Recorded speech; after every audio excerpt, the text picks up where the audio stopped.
Exercise के question start कर रहे हैं। तो आपको पेज नंबर 183 क्वेश्चन 1 के लिए मैंने रूलिंग कंप्लीट करने के लिए कहा था। सबका कॉपी में रूलिंग कंप्लीट हुआ है, मैंने बोर्ड पे भी कंप्लीट किया हुआ है। स्टार्ट करते हैं पोस्टिंग। जैसे कैपिटल के बैलेंसेस एंड कैश बैलेंसेस आप ट्रांसफर कर सकते हो, फटाफट ट्रांसफर करेंगे। कैपिटल अकाउंट्स ऑफ मामा, काका and Baba in their respective capital account, liability में है इसलिए on the credit side. By balance brought down 20,000, 15,000 and 12,000 to 50, 20,000, 15,000 and 12,000 to 50 हमने रिस्पेक्टिव कैपिटल अकाउंट में ट्रांसफर कर दिए। कैश बैलेंस हम ट्रांसफर करेंगे in cash account on the debit side to balance brought down. Balance of cash is 4,500। Then before retirement जो भी accumulated profits और losses होंगे वो हमें सारे पार्टनर्स में डिस्ट्रीब्यूट कर देने हैं। एक्यूमुलेटेड प्रॉफिट्स एंड लॉसेस हमें मिलेंगे जनरल रिजर्व, रिजर्व फंड या P&L के नाम से। तो मुझे लायबिलिटी में देखना है, यस जनरल रिजर्व आपको दिया हुआ है 6250, तो हम 6250 ये रिजर्व डिवाइड करेंगे in their profit sharing ratio which is 4/10, 3/10 and 3/10। 10 denominator में है, पहले 10 से हम डिवाइड कर लेते हैं। 625 into 4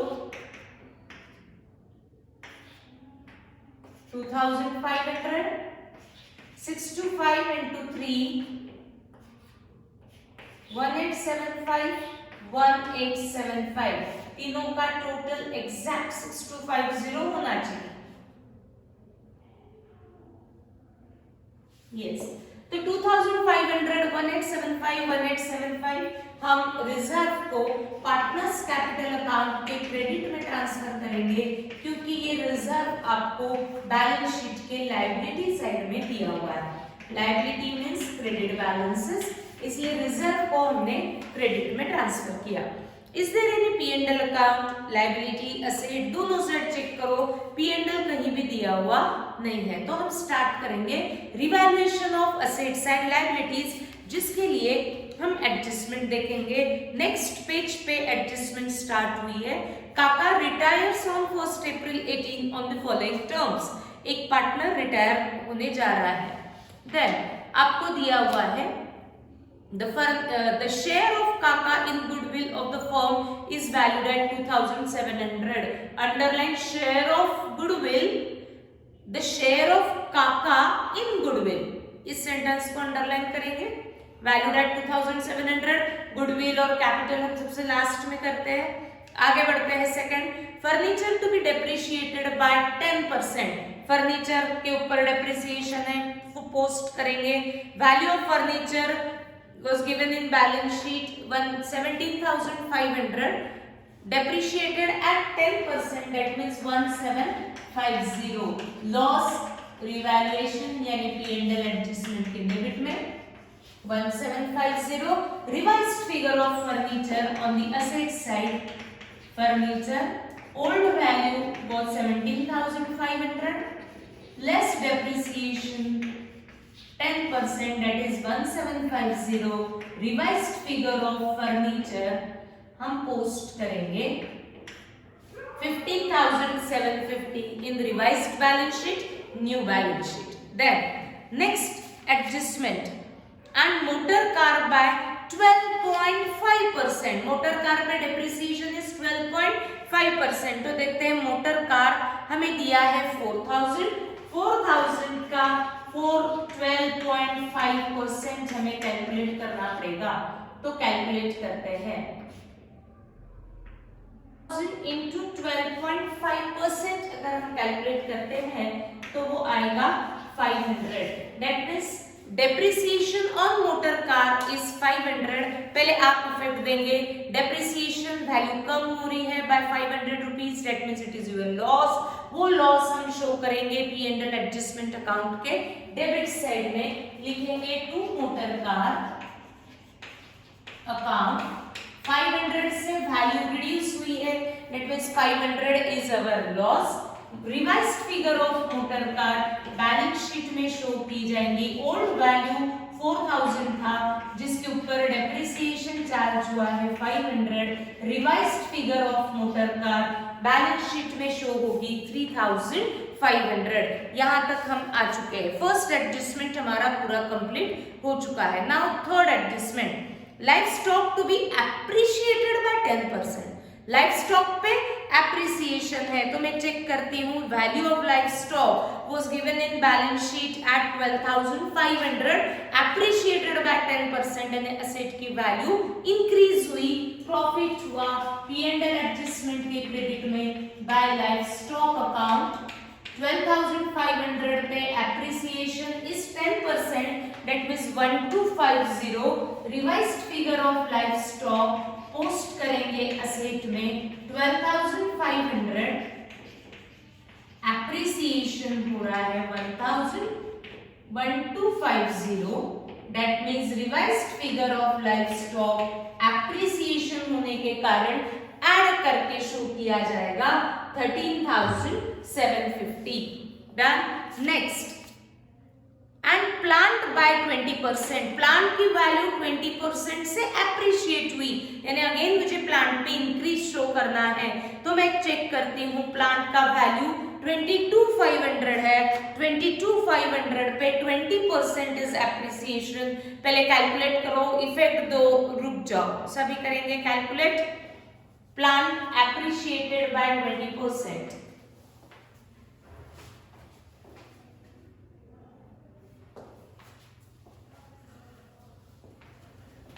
22,500 के प्लांट पे एप्रिसिएशन इज 20%, ऐसा दिया हुआ है तो हम कैलकुलेट करेंगे।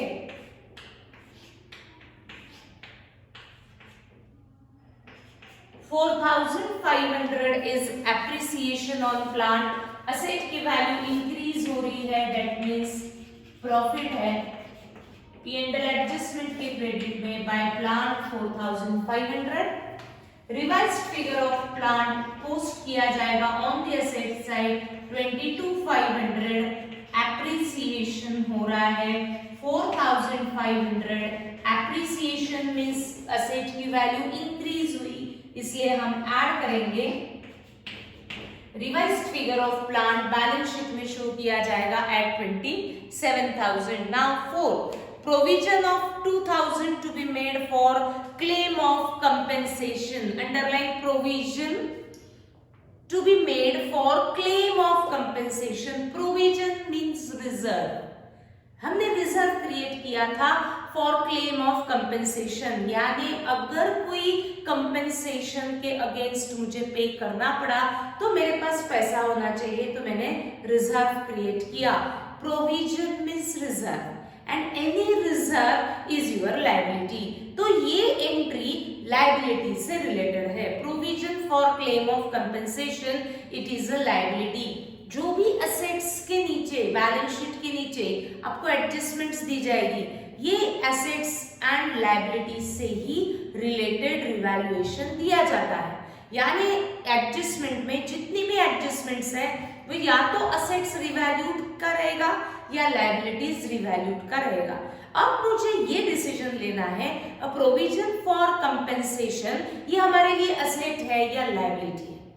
For compensation, claim for compensation यानी अगर कोई क्लेम आता है तो हमें ये अमाउंट पे करना पड़ेगा। प्रोविजन किया है, रिजर्व किया है, रिजर्व का अमाउंट आपको कहीं ना कहीं यूज करने के लिए देना पड़ता है। And any reserve is our liability, तो ये एडजस्टमेंट लाइबिलिटी है। तो मैं चेक करती हूँ ऐसे नाम की कोई लाइबिलिटी ओल्ड बैलेंस शीट में था क्या, तो मैं ओल्ड बैलेंस शीट अगर चेक करती हूँ तो बैलेंस शीट में आपको कहीं भी नहीं दिया है प्रोविजन फॉर कंपेंसेशन, यानी ओल्ड बैलेंस शीट में ये लाइबिलिटी 0 थी। अब वो कितनी हो रही है ऐसा दिया है 2000, जो लाइबिलिटी 0 थी वो 2000 होने वाली है, यानी लाइबिलिटी हमारा इंक्रीज हो रहा है। और लाइबिलिटी अगर मेरी इंक्रीज होती है तो मेरे लिए वो लॉस है। वो लॉस पहले हम शो करेंगे P&L एडजस्टमेंट के डेबिट में, प्रोविजन फॉर क्लेम ऑफ है provision for claim of compensation नाम की लायबिलिटी है, जो ओल्ड बैलेंस शीट में 0 था, अब आपको 2000 करना है, यानी लायबिलिटी को मुझे बढ़ाना है। जब मेरी लायबिलिटी बढ़ती है तो मेरे लिए लॉस, इसीलिए वो लॉस पहले हम P&L एडजस्टमेंट के डेबिट में पोस्ट करेंगे, और वो लायबिलिटी होने के कारण इसका सेकंड इफेक्ट हम लायबिलिटी में देंगे, provision for claim of compensation.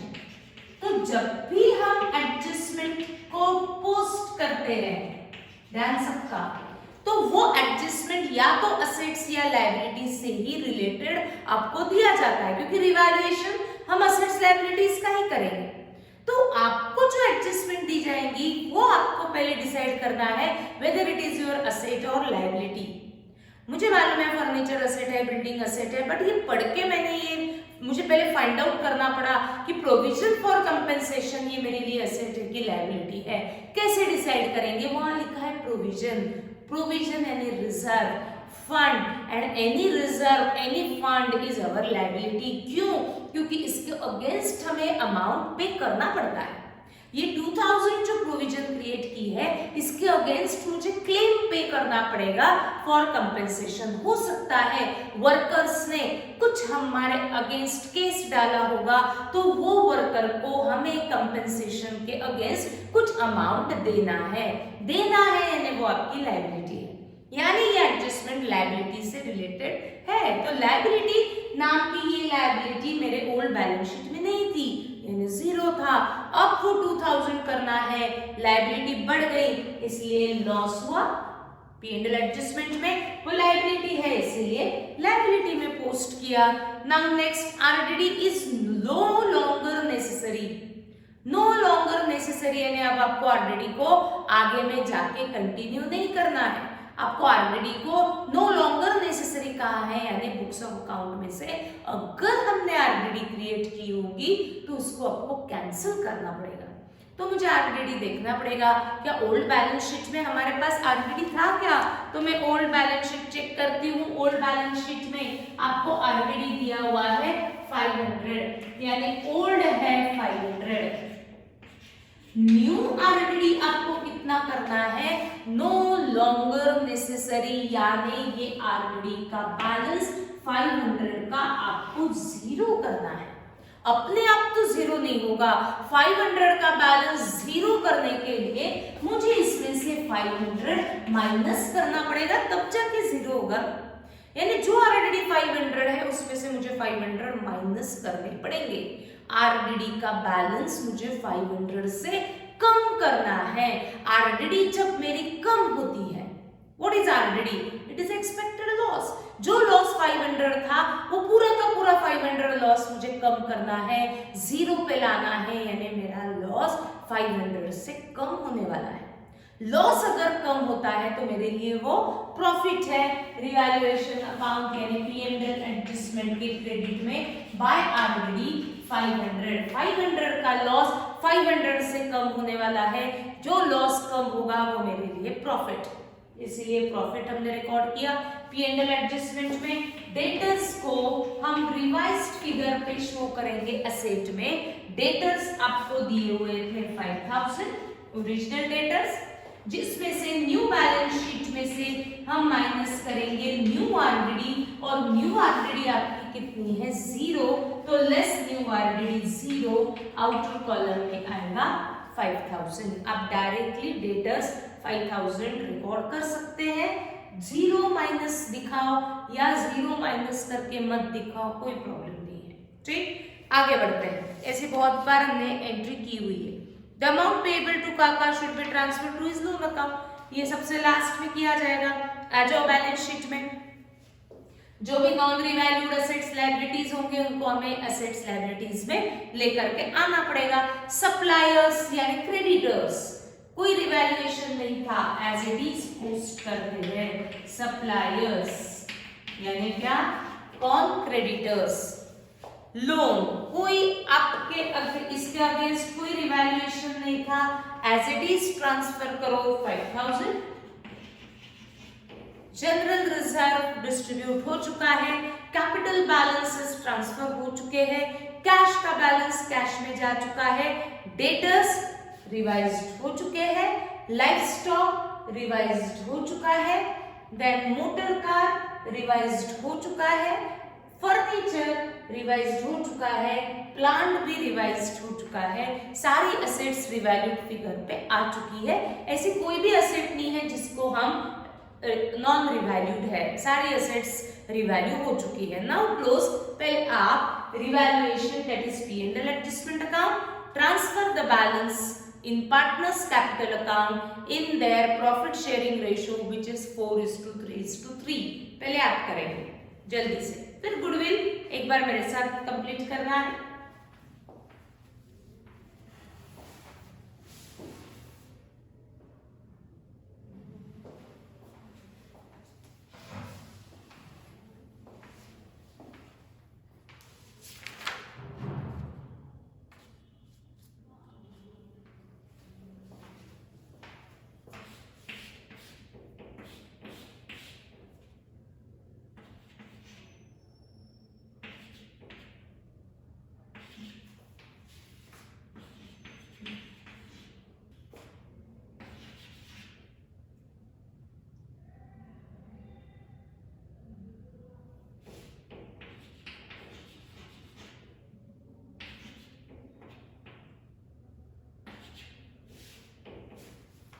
Profit आ रहा है 2000 को हम डिवाइड करेंगे 4/10,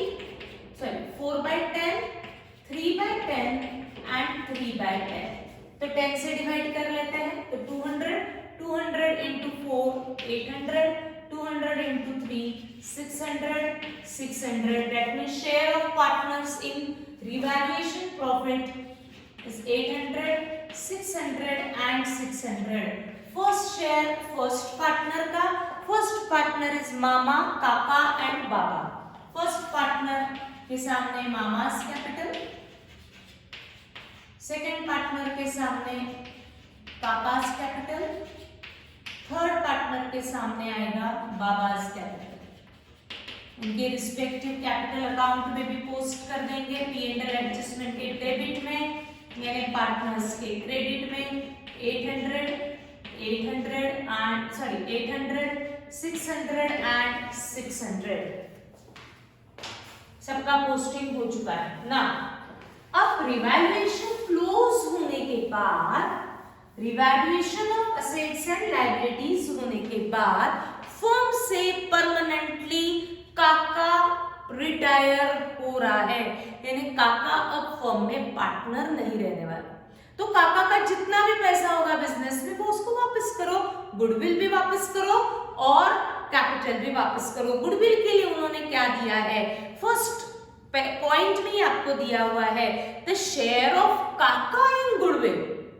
क्या मीनिंग है शेयर ऑफ काका इन गुडविल? जितना भी गुडविल ऑफ द फर्म होगा उस गुडविल ऑफ द फर्म में Kaka's share in goodwill is valued at 2700। यानी ये 2700 तो गुडविल का अमाउंट है क्योंकि गुडविल का पॉइंट दिया हुआ है। फिर ये total goodwill of the firm है कि काका शेयर है, काका शेयर है, यानी आपको गुडविल अमाउंट पेएबल आपसे वो क्या एक्सपेक्ट कर रहे हैं, पूरे पार्टनर्स को पेएबल दिखाओ कि सिर्फ काका को पेएबल दिखाओ। काका का जब शेयर दिया है तब मुझे गुडविल सिर्फ काका को ही पेएबल दिखाना पड़ेगा, इसीलिए बैलेंस शीट के नीचे सभी प्रिपेयर करेंगे वर्किंग नोट और इस वर्किंग नोट में हम लिखेंगे पहले goodwill amount is payable to only Kaka, क्योंकि आपको सिर्फ रिटायरिंग पार्टनर का शेयर दिया हुआ है तो हम सिर्फ पेएबल किसको दिखाएंगे, रिटायरिंग पार्टनर को, that is Kaka. Credit to monies payable, Kaka's capital account credit. क्या ये गुडविल अमाउंट कैंसिल करो, राइट ऑफ करो, ऐसा कुछ दिया है क्या, पहले चेक कर लेते हैं। तो आपको फर्स्ट पॉइंट में गुडविल का शेयर दिया है, second, third, fourth, fifth, sixth, कहीं भी ये मेंशन नहीं है कि टू राइट ऑफ गुडविल। तो आपको गुडविल को राइट ऑफ करने की जरूरत नहीं है। जब मेंशन है तो ही गुडविल को बुक्स ऑफ अकाउंट में से कैंसिल किया जाता है। जब कुछ भी मेंशन नहीं है तो हम कैंसिल नहीं कर सकते। यानी गुडविल की हम एक ही एंट्री पास करेंगे, गुडविल टू काकास कैपिटल, जिसमें से मैंने गुडविल अकाउंट तो ओपन नहीं किया है, काकास अकाउंट ओपन किया है, इसीलिए पार्टनर्स कैपिटल अकाउंट के क्रेडिट में सिर्फ काकास कैपिटल है और काका सेकंड नंबर के पार्टनर है, इसीलिए हम सेकंड नंबर कॉलम में उसको लिखेंगे 2700। हमने गुडविल की सिर्फ एक ही एंट्री पास की है। That means ये कुछ कहती है, अगर हम एक ही एंट्री पास कर रहे हैं, इसका मीनिंग है कि goodwill account shows balance in ledger. यानी अगर मैंने गुडविल अकाउंट ओपन किया है तो गुडविल अकाउंट शोज बैलेंस। क्यों? क्योंकि एक ही बार हमने डेबिट किया, उसको कहीं हमने क्रेडिट विद सेम अमाउंट नहीं किया। यानी गुडविल अकाउंट शोज बैलेंस, और वो बैलेंस शो करता है, इसीलिए उसको बैलेंस शीट में आपको ट्रांसफर करना ही पड़ेगा। जो भी लेजर में बैलेंसेस होते हैं that will be transferred to balance sheet. Debit हुआ है गुडविल, इसीलिए गुडविल लिखा जाएगा ऑन द असेट साइड 2700। लिख दिया। अब गुडविल को हमने पूरा कंप्लीट कर दिया। अब हमें काका को पे करना पड़ेगा उसका कैपिटल, तो जाते हैं उसके कैपिटल अकाउंट में। कैपिटल अकाउंट का क्रेडिट का टोटल सबसे पहले हम लेंगे। डेबिट में तो कुछ है नहीं, तो क्रेडिट का टोटल लेंगे माइनस डेबिट, और देखते हैं कि काका अकाउंट में कितना बैलेंस दिख रहा है। डेबिट इज 0, क्रेडिट का टोटल अगर मैं देखती हूँ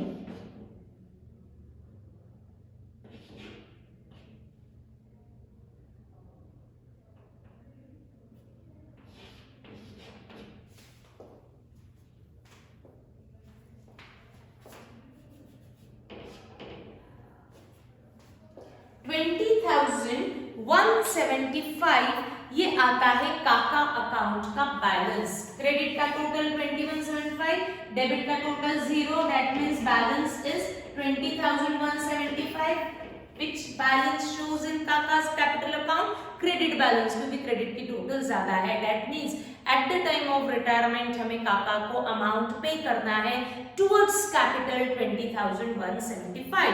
क्या हमने फुल पेमेंट किया, पार्ट पेमेंट किया, फुल लोन में ट्रांसफर किया, कुछ ना कुछ क्वेश्चन में दिया जाता है। आपको लास्ट पॉइंट दिया है the amount payable to Kaka should be transferred to his loan account. ये पूरा का पूरा अमाउंट उसके लोन में ट्रांसफर की जाएगी। इसका मतलब है कि हमने काका को आज जिस डेट को वो रिटायर हो रहा है उस डेट को हमने कुछ भी पेमेंट नहीं किया।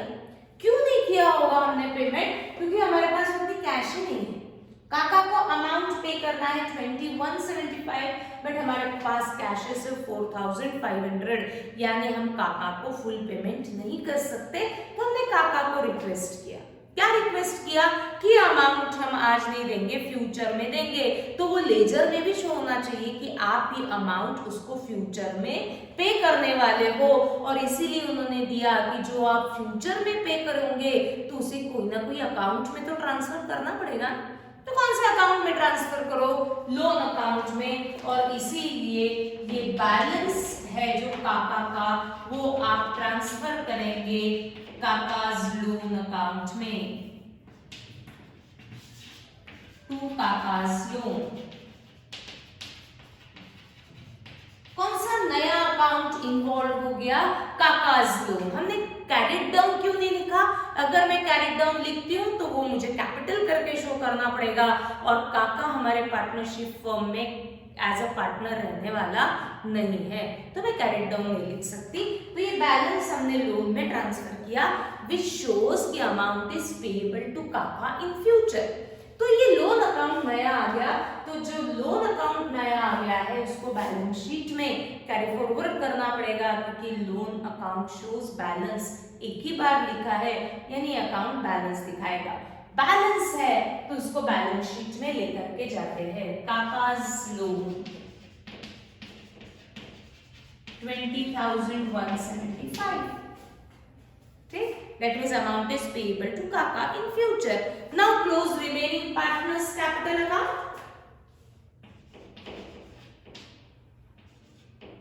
23,300 minus debit 0. That means Mama's capital account shows balance of 23,300. मामा तो रिटायर नहीं हुआ, यानी ये एज अ पार्टनर मुझे नेक्स्ट फॉर्म में दिखाना है, इसीलिए हम इसके आगे लिखेंगे to balance carried down. Close करते हैं Baba's capital account.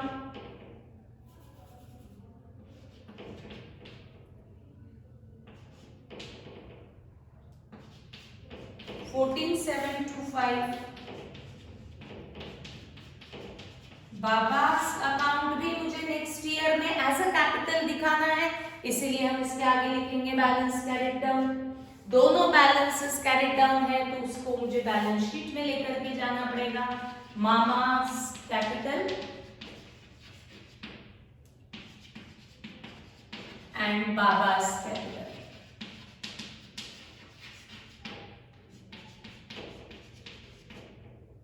Close cash account.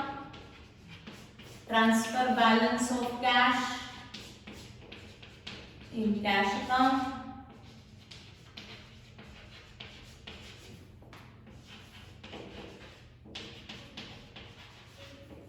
कर दिया. Now close balance sheet. Tally होनी चाहिए तो ये आप करेंगे. सिंपल ही था, कोई डिफिकल्ट एंट्री नहीं थी, सिर्फ प्रोविजन फॉर वर्कमेंस कंपनसेशन समझ में आना चाहिए. जल्दी से करेंगे.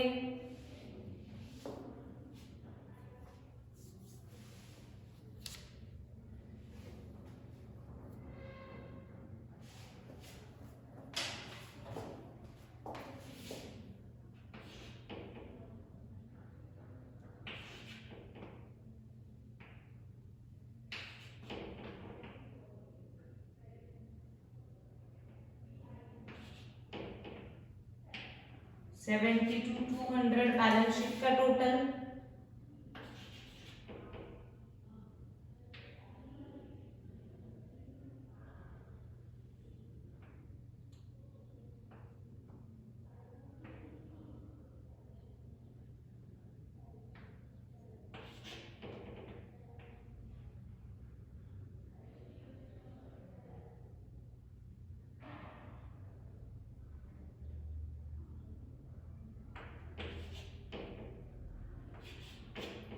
$72,200 असेट साइड का टोटल.